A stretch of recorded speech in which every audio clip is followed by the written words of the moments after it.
কিয়ামত থেকে কিয়ামত সিনেমার মাধ্যমে চলচ্চিত্র নির্মাতা সোহানুর রহমান সোহান উপহার দেন নায়ক সালমান শাহ ও নায়িকা মৌসুমীকে। সিনেমাটি সুপারহিট হলে এই জুটিকে নিয়ে নির্মাতারা পরপর কয়েকটি সিনেমা নির্মাণ করেন। মৌসুমী সালমান শাহ জুটির উল্লেখযোগ্য সিনেমা দেনমোহর, অন্তরে অন্তরে এবং স্নেহ।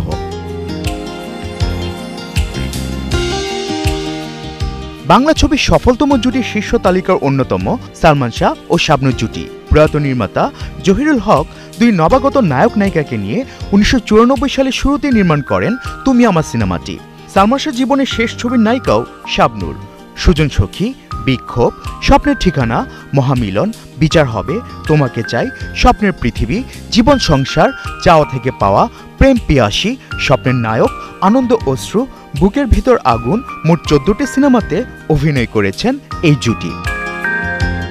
চিত্রনায়ক নাইমকে ছাড়া অন্য কারো সাথে শাবনাজের জুটি ভালোভাবে গ্রহণ করেনি দর্শক। ব্যতিক্রম সালমান শাহ ও শাবনাজ জুটি। 1995 সালে হাফিজ উদ্দিনের আঞ্জুমান সিনেমায় সালমান শাহর সঙ্গে অভিনয় করেন শাবনাজ। পরে আশা ভালোবাসা ও মায়ের অধিকার সিনেমা দুটিতে জুটি বেঁধেছেন তারা। এর মধ্যে মায়ের অধিকার সিনেমাটি দারুণ ব্যবসা সফল হয়।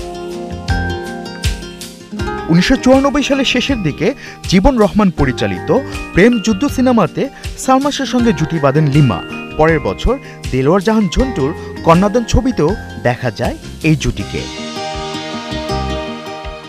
1996 সালে মালেক আফসারি এই ঘর এই সংসার সিনেমাতে সালমান শাহর বিপরীতে সুযোগ দেন নবাগতা বৃষ্টিকে। সিনেমাটি ব্যবসা সফল না হলেও অনেকের পছন্দের সিনেমা এটি। চিত্রনায়িকা শিল্পী প্রিয়জন সিনেমায় অভিনয় করেন সালমান শাহর বিপরীতে। রানা নাসের পরিচালিত এই ছবিটি মুক্তি পায় 1996 সালে। সিনেমাটি সুপারহিট না হলেও এর প্রত্যেকটি গান এখনো মানুষের মুখে মুখে। ছোটকু আহমেদের সত্যের মৃত্যু নেই সিনেমাটি সালমান শাহর ক্যারিয়ারের গুরুত্বপূর্ণ একটি সিনেমা। 1996 সালে মুক্তিপ্রাপ্ত এই ছবিতে তার সঙ্গে জুটি বাঁধেন শাহনাজ।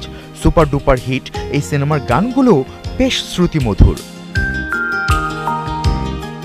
সাবরিনা, সোনিয়া, শিল্পী ও শাহনাজের মতোই সালমান শাহর বিপরীতে একটি মাত্র সিনেমায় অভিনয় করেছেন শ্যামা।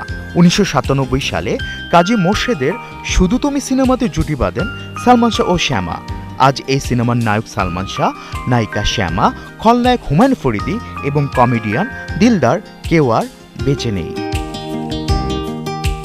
আফফান মিতুল, 71।